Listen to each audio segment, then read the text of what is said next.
The Colosseum of Vega Prime had witnessed countless battles over the centuries, but never had the crystalline walls trembled with such anticipation. 60,000 beings from across the galaxy filled the tiered seats, their diverse forms creating a tapestry of scales, chitinous plates, and bioluminescent patterns that pulsed with excitement. At the center of the arena stood Krexthor, the undisputed champion of the Galactic Combat League. Standing 12 feet tall on 4 powerful legs, his exoskeleton gleamed like polished obsidian under the artificial suns. 6 arms ending in razor-sharp claws flexed with practiced ease, while his compound eyes tracked every movement in the arena. For 15 standard cycles, no being had lasted more than moments against him. Across from Krexthor, in stark contrast, stood a human. The creature was laughably small by galactic standards, barely 6 feet in height with only 2 arms and 2 legs. Its pale skin looked fragile as paper, and its single pair of forward-facing eyes seemed almost primitive compared to the sophisticated sensory organs of other species. The human wore simple combat attire, flexible fabric and protective padding that wouldn't have stopped a child's play weapon on most worlds. "Ladies, gentlemen, and entities of all classifications," boomed the announcer's voice through bioacoustic translators, "today we witness an unprecedented event. For the first time in League history, a member of the recently contacted human species has been granted permission to face our champion." A ripple of amusement passed through the crowd. The betting pools heavily favored Krexthor, with odds of 847 to 1 against the human. Most spectators had come expecting a brief, if somewhat cruel, entertainment. Krexthor clicked his mandibles in what passed for laughter among his kind. "Human," he said, his voice a harmony of clicks and subsonic rumbles. "I respect your courage, though I question your judgment. Perhaps your species simply doesn't understand the concept of certain death."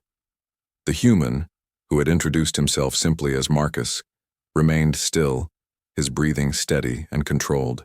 When he spoke, his voice carried clearly across the arena despite its quiet tone. "We understand death perfectly well. We just have a different relationship with it than most species." "Indeed." Krexthor's head tilted, intrigued despite himself. "And what relationship is that?" "We've learned to dance with it." Before Krexthor could respond, the ceremonial gong sounded, its resonance marking the beginning of combat. Krexthor moved with the fluid grace that had made him legendary. All 6 arms coordinated in a pattern of strikes that had overwhelmed countless opponents, each claw capable of shearing through most known materials. His approach was methodical, professional. He would end this quickly and cleanly. But the human wasn't where Krexthor expected him to be. Marcus had moved the instant the gong sounded, not away from his opponent but at an angle that defied Krexthor's combat predictions. The human's movement was unlike anything the champion had encountered, not the calculated efficiency of most species, but something altogether more primal and fluid. Krexthor's first strike met empty air. His second found the same. The third struck the ground where the human had been a microsecond before, sending up a spray of arena sand. The crowd fell silent, confused by what they were witnessing. Marcus moved like water, like wind, like something that existed in the spaces between Krexthor's attacks. Each dodge appeared impossible, timed to fractions of seconds that seemed too narrow for conscious thought. Yet there was intelligence in the movement, a predatory awareness that tracked Krexthor's patterns even as it adapted to them. "What manner of—" Krexthor began. But the question died as Marcus suddenly shifted from evasion to attack. The human's approach defied every tactical protocol in Krexthor's extensive combat database. Instead of targeting weak points or attempting to match strength with strength, Marcus seemed to be aiming for something else entirely, the rhythm of the fight itself. It happened in the space between one heartbeat and the next. Marcus stepped inside Krexthor's guard, past the whirlwind of claws, and placed his palm against the champion's chest plate.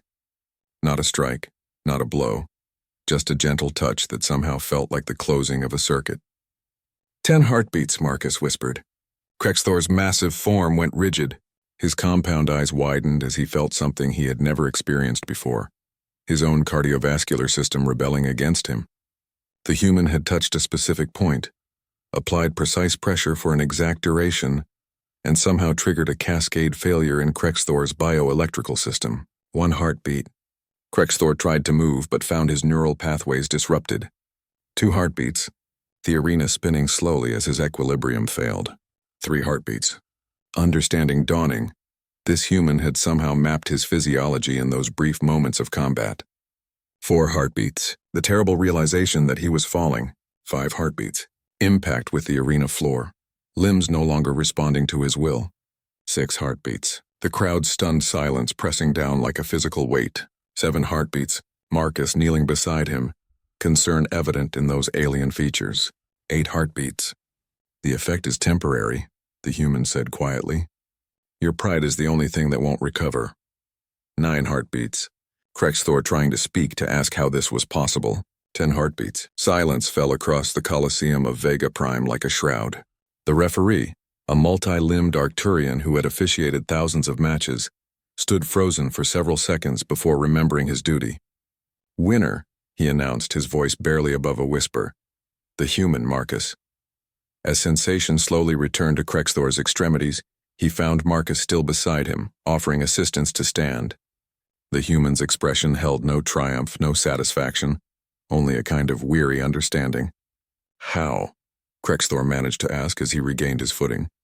Marcus smiled, and for the first time Krexthor saw something in those simple eyes that chilled him to his core. Not malice, but depth.